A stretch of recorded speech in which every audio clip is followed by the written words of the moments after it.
De nombreux scénarios de films à gros budget commencent par un chantier, au cours duquel les ouvriers finissent par découvrir des objets étranges enterrés dans le sol depuis des temps immémoriaux, ou encore découvrent un cimetière jamais répertorié sur les cartes. Après tout, rien de bien surprenant si l'on veut créer une atmosphère morbide dès le début d'un projet cinématographique. Cependant, ce genre de fait n'arrive pas qu'au cinéma et aujourd'hui, nous vous en donnons la preuve. Découvrez ainsi 12 découvertes absolument surprenantes qui ont été faites lors de projets de travaux à travers le monde. Sortez vos pelles, vos brosses et vos tenues d'archéologue, on part à la découverte des secrets de l'histoire.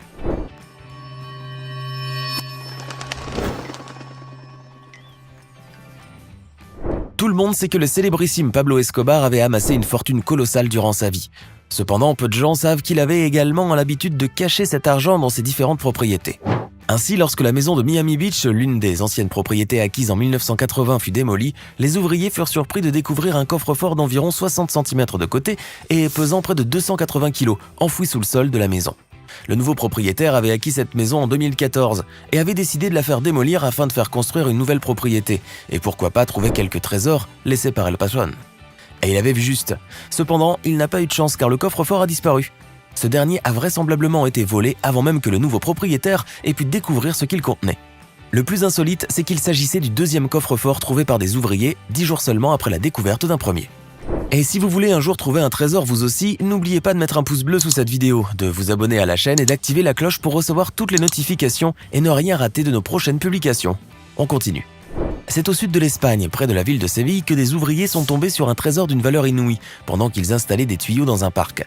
600 kilos de pièces de monnaie romaine dans un état particulièrement bien préservé. Les pièces de bronze ou d'argent ont été retrouvées par milliers, cachées dans 19 vases antiques qui étaient enterrés. Selon les responsables du patrimoine de la région, il s'agit d'une découverte historique sans précédent. Cette merveilleuse trouvaille qui date de la fin du IVe siècle est même considérée comme l'une des plus grandes découvertes et l'un des trésors historiques les plus importants que l'Espagne ait jamais trouvé. Tomber sur un œuf d'oiseau dans la nature est sans doute quelque chose de merveilleux, mais que dire lorsqu'il s'agit d'un œuf de dinosaure? Cela peut vous paraître insensé, mais des œufs de dinosaures il en existe encore. C'est à Heiwan, une ville au sud-est de la Chine, que se trouve un grand nombre d'œufs de dinosaures fossilisés. En 2015, 43 œufs de reptiles préhistoriques fossilisés ont été trouvés dans cette ville par des ouvriers qui travaillaient sur un chantier de réfection de la voirie. Les œufs avaient une taille allant de 10 cm à 13 cm de diamètre et 19 d'entre eux se trouvaient dans un bon état. Mais si les œufs de dinosaures sont répandus dans cette région et se trouvent en parfait état de conservation, c'est grâce à une couche de grès rouge qui se trouve sous le sol de la ville.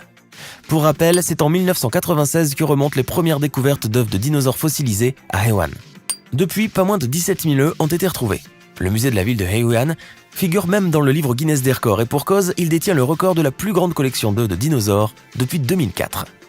Lewis Shaw, un ouvrier anglais, était en train de détruire la cheminée d'une ancienne maison lorsqu'il a découvert par hasard une lettre destinée au Père Noël qui avait été rédigée en 1943. La lettre se trouvait là depuis plus de 70 ans. Touché par cette lettre enfantine, Lewis Shaw et son équipe ont décidé alors de retrouver son auteur, un certain David Haylock, qui n'était qu'un petit garçon à l'époque. La tâche était loin d'être aisée, mais grâce à une campagne lancée sur les réseaux sociaux, #FindDavid, ils ont fini par retrouver le destinataire mystérieux. Mieux encore, ils ont décidé de lui offrir les cadeaux qu'il avait demandés dans sa lettre. Des petits soldats et des indiens, des chaussons, des craies, des crayons, etc.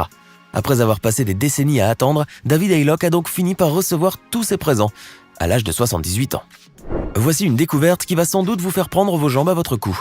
Des ouvriers brésiliens ont vécu un véritable cauchemar alors qu'ils étaient occupés à casser une dalle de béton. Des centaines de rats dont personne ne soupçonnait l'existence ont alors émergé sous leurs yeux horrifiés. Les rongeurs qui vivaient sous le béton ont surgi par centaines, fuyant leur petit nid douillet qui venait d'être détruit et courant dans tous les sens. Chose qui a suscité la surprise et le dégoût des ouvriers qui regardaient la scène, médusés. C'est une découverte inespérée qui a été faite le 12 septembre 2012. Le squelette du roi Richard III, dernier roi de la dynastie des Plantagenets, a été retrouvé plus de 5 siècles après sa mort. Décédé le 22 août 1485 lors de la bataille de Bosworth, le roi Richard III avait régné sur l'Angleterre pendant environ 2 ans, de 1483 jusqu'à sa mort. Son squelette a été retrouvé sous un parking de la ville de Leicester, en Angleterre. Le squelette complet de ce roi a été identifié grâce à des analyses génétiques qui ont été pratiquées par une équipe de chercheurs de l'université de Leicester. Les chercheurs s'étaient basés tout d'abord sur un certain nombre d'indices qui suggéraient que le squelette était bien celui de l'ancien roi. En effet, tout indiquait que la personne à qui appartenait ce squelette était de faible constitution, qu'elle souffrait de scoliose, qu'elle avait une courbure au niveau de la colonne vertébrale et qu'elle portait de nombreuses marques de blessures, comme Richard III. On sait par ailleurs que le corps du roi, malmené après la bataille et exhibé à la population après sa mort, avait été enterré sans même avoir été placé dans un cercueil. Les tests ADN, l'analyse archéologique et ostéologique, ainsi que l'étude généalogique menée sur 2 descendants de la sœur de Richard III, ont donc confirmé que les restes retrouvés étaient bien ceux du roi Richard III. Eh bien, cette grande enquête archéologique qui avait commencé début 2011 par la recherche de la tombe de Richard III a fini par porter ses fruits. En janvier 2016, les ouvriers d'un chantier de construction dans la ville américaine d'Oak Terrace, dans la banlieue de Chicago, ont fait une découverte pour le moins surprenante et indignante. D'anciennes pierres tombales, ainsi que des restes de vieux cercueils en bois vide, se trouvaient sur un monticule de terre. L'une des personnes chargées de ce chantier a affirmé que les ouvriers avaient déterré ces pierres tombales après les avoir trouvées dans ce site qui se trouve être un ancien cimetière. 2 d'entre elles appartenaient à 2 hommes, morts des dizaines d'années plus tôt, qui n'étaient vraisemblablement pas enterrés là. Que faisaient alors ces pierres tombales et les restes de ces vieux cercueils en bois? Le mystère est encore entier à ce jour. À San Antonio, au Texas, un chantier d'une valeur de 15 millions de dollars, soit un peu plus de 12 millions d'euros, a dû être interrompu à cause d'une trouvaille extrêmement insolite, mais d'une valeur scientifique inestimable. Une araignée très rare de l'espèce Cichorina veni. En fait, il s'agit d'une espèce d'araignée non venimeuse, translucide, dépourvue d'yeux et menacée d'extinction. Cette araignée, qui vit généralement dans les grottes et les cavernes, a été observée à l'œil nu pour la 2e fois seulement après le premier spécimen prouvé en 1980. Vous comprenez donc pourquoi le chantier a été interrompu. Étant donné la très grande rareté de cette espèce, les autorités et les institutions ont suggéré qu'il valait mieux trouver d'autres façons de continuer à travailler sur le chantier sans détruire l'habitat de cette araignée. Une initiative saluable, mais qui n'était pas du goût de tout le monde, en tout cas pas du goût des résidents qui habitent près du chantier interrompu. Imaginez que vous habitez dans une maison sans savoir que son sol abrite des cercueils contenant des corps. Tout cela est sidérant bien sûr, mais pourtant vrai. Vincent Marcello, un habitant de la ville américaine de la Nouvelle-Orléans, a vécu cette expérience-là. Cet homme, qui réside dans le quartier français, a décidé un jour de faire construire une piscine à l'arrière de sa maison. Mais avant que ne commencent les travaux d'excavation, il a pris soin tout d'abord de faire fouiller le sol de sa maison. Et la surprise, l'archéologue chargé des fouilles est tombé sur un cercueil en bois, puis un autre, et encore un autre. En tout, ce sont pas moins de 15 cercueils qui se trouvaient dans la demeure de Vincent Marcello, à plus d'1 mètre de profondeur. Ces cercueils provenaient du cimetière Saint-Louis, le premier cimetière de la ville. Pour rappel, ce cimetière avait servi à l'enterrement des premiers habitants de la Nouvelle-Orléans. Voulez-vous savoir ce qu'on a fait des cercueils retrouvés? Eh bien, on a pris soin de les extraire de là et de les enterrer dans un autre cimetière où les corps reposent désormais en paix, et pour toujours cette fois-ci. Saint-Étienne est considéré comme le premier martyr de la chrétienté. Il serait probablement mort en l'an 35, cependant on n'a jamais su où se trouvait le lieu de sa sépulture. Ce n'est qu'en 2014 que l'on a enfin découvert qu'elle existait sur le site archéologique de Khirbet el-Tireh, dans les environs de Ramallah, en Cisjordanie. Les fouilles avaient été menées par une équipe d'archéologues dans le cadre d'un projet porté par l'université palestinienne Al-Quds de Jérusalem. Elles ont permis de découvrir les vestiges d'un monastère et d'une grande église byzantine datant du VIe siècle et qui aurait été érigée en l'honneur de Saint-Étienne. L'église comportait des cryptes intactes, de nombreuses inscriptions, des mosaïques colorées ainsi qu'une importante collection de lampes et de vitres, entre autres. Avez-vous déjà vu un anaconda géant qui mesure 10 mètres de long pour 1 mètre de diamètre et qui pèse 400 kg?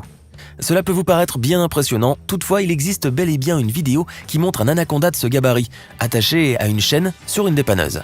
Les images ont créé le buzz sur la toile et suscité une vive curiosité chez les internautes, mais aussi l'intérêt des médias. On a pu apprendre alors que le serpent géant avait été découvert au Brésil par des ouvriers qui travaillaient sur un chantier d'Altamira, au nord du pays.